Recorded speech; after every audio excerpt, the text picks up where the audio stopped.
Dear students, in this module you will learn about our industries. Industrial development has enabled the large-scale production of various machines and appliances that have made our life more comfortable. The resources provided by nature fulfill most of our needs. Man uses natural resources as raw materials to manufacture different kinds of modern gadgets and appliances. We cannot use wheat, cotton, tea leaves, logs of wood, and iron ore directly as they are raw materials.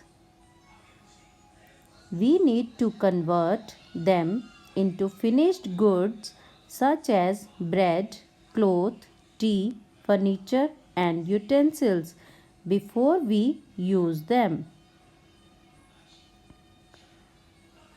A factory is a building where raw materials are converted into finished goods.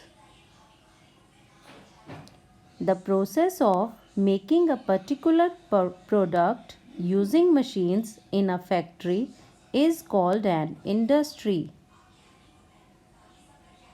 For example, wood is an important raw material of the paper industry to make the paper.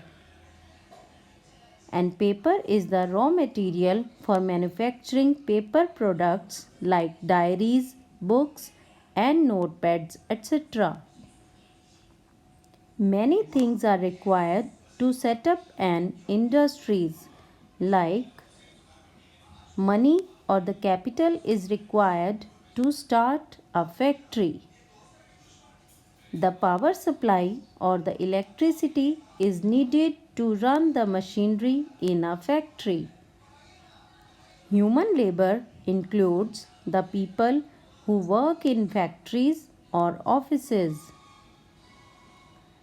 Transport facilities include vehicles such as trucks, trailers, etc. used for the transportation of goods. On the basis of size, industries are of three types: cottage industries, small scale industries, and large scale industries. Dear students, in this module you have learnt that a factory is a place where raw materials are converted into finished goods. To set up an industry, raw materials, power supply, labor, money, and transport are needed. Based on size, there are cottage, small scale, and large scale industries. Thank you.